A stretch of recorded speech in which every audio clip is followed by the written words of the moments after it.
Larry Johnson had been living in an abandoned RV for the past 10 years.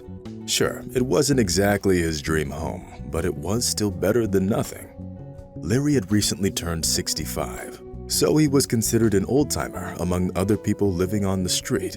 He used to be a talented mechanic in his past life, so now he could easily fix any old equipment. He could repair an old clock or repair the spiral in a broken toaster. The local homeless community knew about Larry's skills and always brought him all kinds of stuff to fix. Some things even worked better after being repaired by Larry than they did before breaking down. Other homeless people appreciated Larry's talent very much. Some of them even managed to sell the repaired equipment at flea markets.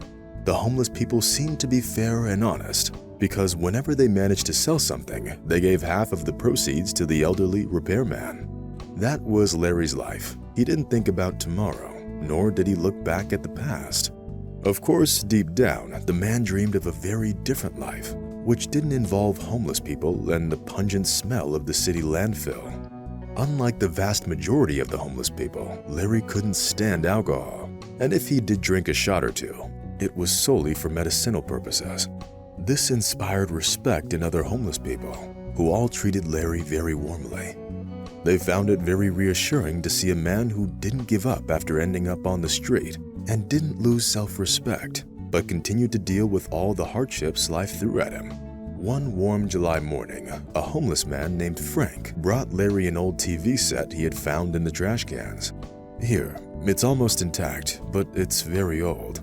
When this TV was sold, they hadn't even heard of plasma TV yet. The man explained and sighed wearily as he put the heavy load down. "So, what do you want from me, Frank? I don't see any point in repairing it, but I can dismantle it for parts. You could probably sell them for a good price at the flea market." Mr. Johnson gave Frank his expert opinion. "Well, if you say so, then we have a deal. Please take it apart and I'll make it worth your while. I'll share the proceeds from the sale, and I'll even get you a bottle of whiskey." Frank continued. Larry just chuckled in response and gave Frank a thumbs up. The TV was huge and old. In order not to carry around the heavy load, Larry decided to take it apart right there in front of his RV. Having removed the back cover, Mr. Johnson grimaced in displeasure. Apparently, this TV hadn't been used in a long time, and so all its electronic boards were covered in the dense layer of dust. Having picked up a soft bristle brush, Larry was about to start cleaning off the dust. However, having taken a closer look, the man saw something in the corner of the TV case. It was some sort of bundle wrapped in cellophane and duct tape. "What is this? Is this someone's stash or something?" the old man whispered in response. Having carefully taken the bundle into his hands, Larry immediately felt its pleasant heaviness.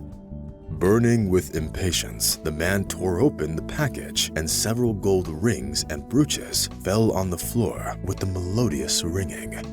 "Dear God, what a gift of fate!" Larry exclaimed happily. In addition to the gold jewelry, the bundle contained a thick pack of $100 bills held together with a tight elastic band. The sight of so much money and valuables made Larry's heart skip a beat. Larry's head immediately filled with thoughts of how he could best use this money. Meanwhile, the man decided to keep it all for himself, choosing not to tell Frank about his find. Larry knew that Frank wasn't exactly honest with him when dividing the proceeds from the sale of the equipment he repaired, keeping most of it and only giving Larry 20% of the amount at best. For the time being, Mr. Johnson preferred to ignore Frank's tricks and continued to pretend that everything was fine. Thus, having taken some of the money he found, Larry went to the supermarket to get some food. Being in an excellent mood, the man was humming some song under his breath. Suddenly, he saw a woman in her 60s crying her eyes out on the bench not far away from his RV. Wiping her eyes with the handkerchief every now and then, the stranger desperately tried to get a grip of herself. "Ma'am, are you all right? Is there anything I can help you with?" Larry asked anxiously. The woman raised her eyes in surprise and looked at the homeless man in front of her.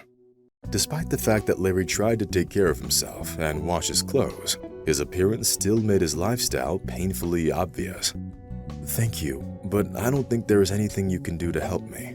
My son's wife unwittingly threw out something very valuable, something that had all my savings hidden in it. Now I lost all the money and valuables I had," the woman answered with a sob. The woman's confession made Larry feel uneasy. Having already guessed what had happened, the elderly man still decided to ask, "Are you talking about a TV set by chance? A really, really old one? With the kinescope, like in the 80s? "Yes, how did you know? Do you know anything about it?" the stranger asked, having stopped crying in an instant. Larry sighed sadly in response and told the woman about his discovery. "I haven't had time to spend $1 of that amount, ma'am. Let's go. I'll give you back every last cent. My RV is just 100 yards away from here," Larry offered readily. The stranger was happy to oblige. As it turned out later, the name of the owner of the secret stash in the old TV was Miranda Simpson. She lived in a house on Main Street with their son and his young wife. Miranda's husband died 15 years ago in a terrible car accident. Ever since then, she hadn't been able to let another man into her life. Thanks to his extensive life experience, Larry immediately guessed that the relationship between Miranda and her relatives was rather strained. He had a similar experience in his past, but he didn't feel like going into detail. Talking to Miranda, Larry caught himself thinking that he felt very comfortable around this sweet, sweet woman who faced so many hardships in her life. Carefully handing the bundle over to Miranda, the elderly man lowered his eyes in embarrassment. Larry felt ashamed that he almost left this sweet woman without her life savings, even though he didn't exactly know about it then. To the man's great surprise, Miranda took out several $100 bills from the pack and handed them over, saying, "Please take it. I'm very grateful to you." Larry's first thought was to reject the woman's offer and give the money back. But having looked into Miranda's eyes, Larry simply nodded his head in agreement. Thus, by the will of fate, the man had lost the treasure he'd found in the old TV just as unexpectedly as he found it. After saying goodbye to Miranda, he went inside his trailer. At the same time, the elderly man caught himself thinking that he would really like to see her again. A week flew by. Larry had returned to his usual routine, continuing to repair equipment and earn his living by collecting recyclables. Then, one day, there was a soft knock on the door of his RV. Who could that be?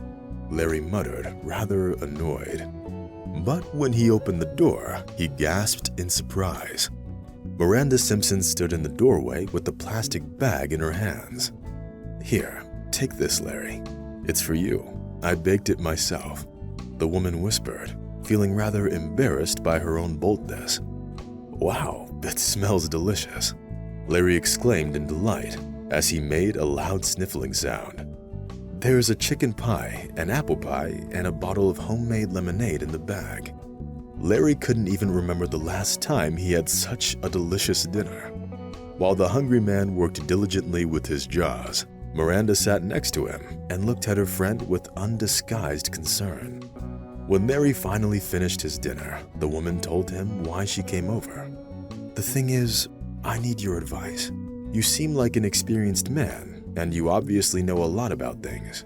My son wants to sell my house and then get something cheaper with the proceeds, so we won't have to live together anymore. What do you think about it?" Miranda asked, feeling a bit embarrassed for oversharing. At this moment, Larry felt like history was repeating itself. "I'd advised you against selling your house. The fact is that 10 years ago, I was in exactly the same kind of situation. My wife Rachel died of cancer, and less than 3 months after the funeral, my beloved daughter and her fiancé decided to sell my house. I don't even know who came up with the idea, but just 1 month later, I ended up on the street. So I found this trailer, and I've been living in it for 10 years now," Larry said with undisguised regret. "No, my Kevin isn't like that. He wouldn't kick me out on the street," Miranda exclaimed. But Larry only shook his head in response and recommended for Miranda not to make any rash decisions. Miranda's face clearly showed that she didn't really like the old man's advice. Larry realized that the conversation was hopelessly spoiled. Trying to hide her disappointment, Miranda said a polite goodbye and left. Larry looked after her with undisguised regret. The elderly man wanted to catch up with Miranda and apologize to her for his harsh answer. But on the other hand, he understood perfectly well that it was only up to Miranda to confirm or refute her own fears. To Larry's deep chagrin, Miranda didn't come to see him the next day. She didn't show up in a week and even a month. Every time someone knocked on Larry's door, he rushed to open it, hoping to see Miranda. And when he finally came to terms with the fact that their relationship was clearly over, the woman did come by, but she had a rather large travel bag with her. Larry's surprise knew no bounds. "Well, will you let me spend the night, or should I go sleep on a bench? I'm homeless now," Miranda said instead of a greeting. As it turned out a little later, Larry was right and everything happened exactly as he predicted. Giving in to his wife's persuasion, Miranda's son kicked his own mother out of the house and suggested that she find a homeless shelter to stay at. "Yeah, that's too bad, but it's okay, don't worry. We'll figure something out. Settle in," Larry offered cordially. But Miranda's response shocked him to the core. "Actually, I only need to stay here for one night, but I'd like to invite you to move to Kentucky with me. I have an old house there, which I inherited from my grandmother. My son and daughter-in-law don't know about it. Sure, it's no mansion, but it's better than an RV. So, what do you say? Will you go to Kentucky with me?" Miranda asked, having plucked up her courage. Tears welled up in Larry's eyes. He was ready to follow Miranda to the ends of the earth, just to be near her. Having agreed to Miranda's proposal, Larry never once felt lonely again. Instead, he found the happiness he had only dreamed of for so very long. After moving to Kentucky, Miranda and Larry started living as a family. They often recall the story of the old TV stash, which marked the starting point of their now beautiful relationship.